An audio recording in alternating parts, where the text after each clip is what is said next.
दिल्ली में यमुना नदी का जलस्तर एक बार फिर से खतरे के निशान से ऊपर आ चुका है। आज सुबह 6 बजे इसका जलस्तर 206.5 मीटर तक पहुंच गया है। हथिनीकुंड बैराज से पानी छोड़े जाने की वजह से एक बार फिर से यमुना का जलस्तर बढ़ा है। लगातार बढ़ते जलस्तर की वजह से एक बार फिर से पुराना लोहे का पुल ट्रेनों की आवाजाही के लिए एहतियातन बंद कर दिया गया है। ये पुल पूर्वी दिल्ली को पुरानी दिल्ली से जोड़ने का काम करता है। आपको बता दें कि यमुना में खतरे का निशान 205.33 मीटर है, तो फिलहाल यमुना खतरे के निशान के करीब 1.25 मीटर ऊपर बह रही है। ऐसे में यमुना के किनारे बसे रिहायशी इलाकों में फिर से बाढ़ का खतरा पैदा हो गया है। वहीं सैकड़ों परिवार अब भी यमुना के आसपास सड़कों पर रहने को मजबूर हैं। उनकी परेशानियां कम होने का नाम नहीं ले रही। ऐसे में अब एक बार फिर से यमुना के जल स्तर के बढ़ने की खबर से उनकी मुसीबतें और बढ़ गई हैं। शरद शर्मा हमें ज्यादा जानकारी देंगे। शरद, क्या स्थिति है इस वक्त वहां पे और क्या तैयारियां की गई? आरजू, देखिए, थोड़ा सा जल स्तर तो बढ़ा है यमुना का, लेकिन अच्छी बात और राहत की बात यह है कि जो पूर्वानुमान परसों व्यक्त किया गया था कि रविवार शाम तक ही 206.70 हो जाएगा जल स्तर, वो अभी तक नहीं हुआ है।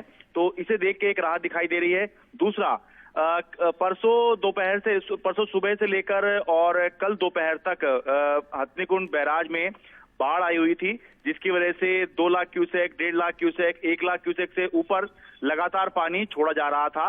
लेकिन कल दोपहर के बाद से वो बाढ़ वहां पर खत्म हो गई है और जो एक समय 2 लाख क्यूसेक पानी छोड़ा गया था एक समय पर, वो अब 30-40 हजार, 50 हजार क्यूसेक पर आ गया है। इसका मतलब यह है कि अब पीछे से पानी जो बहुत ज्यादा आ रहा था वो अब नहीं आ रहा है।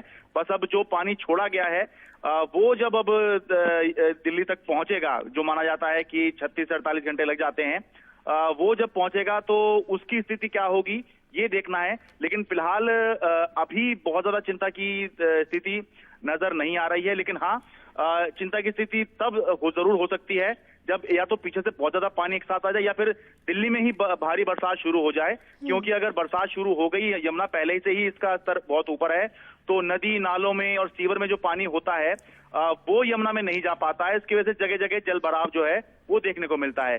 तो अभी फिलहाल स्थिति ठीक नजर आ रही है।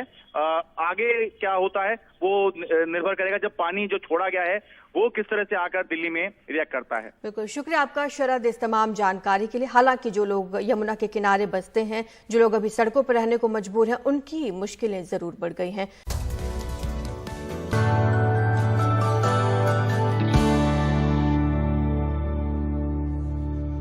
और बात कर लेते हैं मणिपुर की, जहां पर जारी हिंसा के बीच सबसे ज्यादा निशाना महिलाओं को बनाया गया है। जिस 4 मई के वायरल वीडियो के बाद पूरे देश में गम और गुस्सा है, उसी दिन को लेकर एक और दिल दहला देने वाली घटना की जानकारी मिल रही है।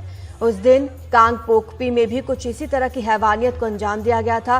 एक एफआईआर के मुताबिक यहां भी 2 महिलाओं की रेप के बाद हत्या कर दी गई थी।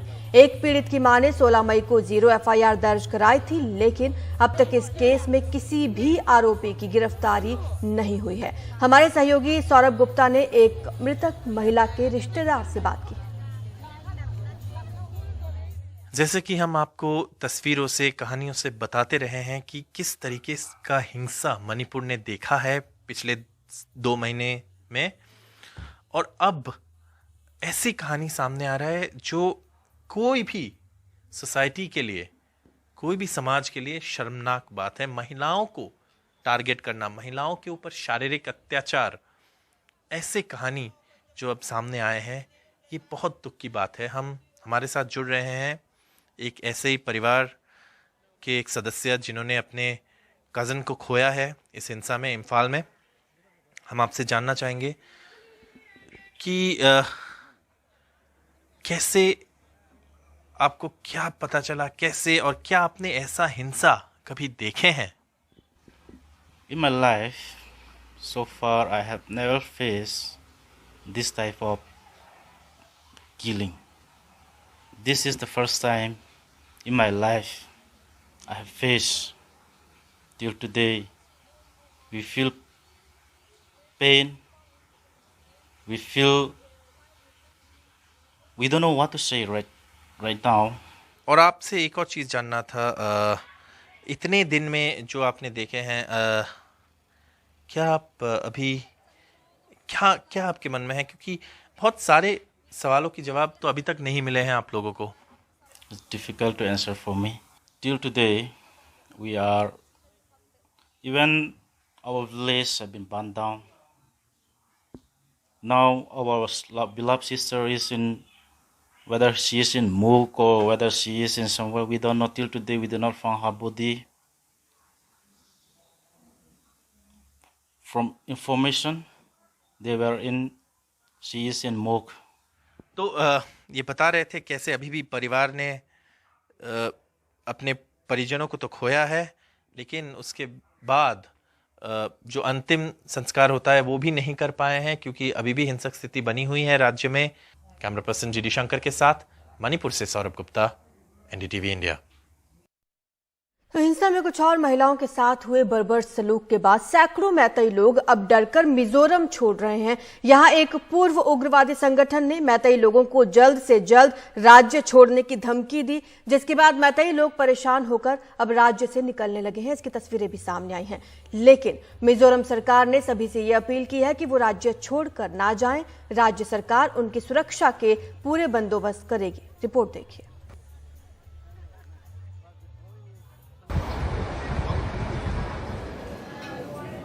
मिजोरम के लेंगपुई एयरपोर्ट पर सैकड़ों मैतेई लोगों की भीड़ लगी है।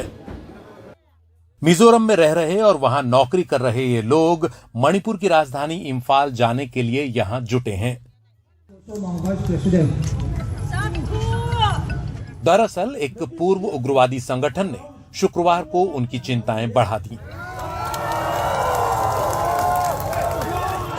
इस संगठन ने एक बयान में मैतेई लोगों से कहा कि वो अपनी सुरक्षा के लिए मिजोरम छोड़कर चले जाएं।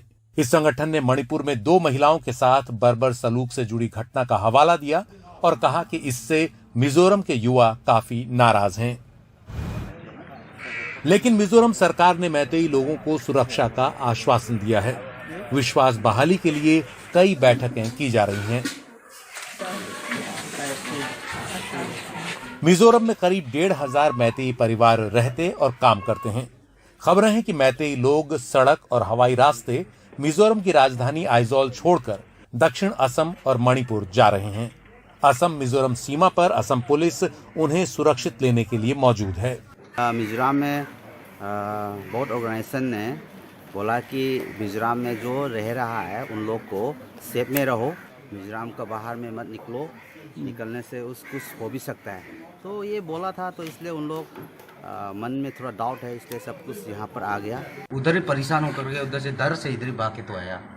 थोड़ा जान उधर ही क्या होगा क्या नहीं होगा कोई पता नहीं है। जो लोग आए हैं इनका जो सिक्योरिटी अरेंजमेंट है वो हम कर रहे हैं, और यहाँ के जब तक ये लोग हैं, जब तक ये लोग का कोई असुविधा ना हो उसके लिए हम कोशिश कर रहे हैं। और ये लोग बताया है कि कुछ लोग और भी आ सकता है, तो इस तरह से जो भी है इस प्रशासन ने व्यवस्था ले रहा है। और हम इनका जो सिक्योरिटी एस्पेक्ट्स है, इन लोग जब तक यहाँ पे है वो लोग कोई असुविधा नहीं हो उसके लिए हम कोशिश कर रहे हैं, और उसके लिए हम बंदोबस्त किया है। हालांकि अभी तक मिजोरम में कहीं से भी किसी मैतेई पर हमले की कोई खबर नहीं आई है। इस बीच मिजोरम के एक प्रभावशाली नागरिक संगठन सेंट्रल यंग मिजो एसोसिएशन ने भी मैतेई लोगों से कहा है कि वो राज्य छोड़कर न जाएं और शांति के साथ बने रहें।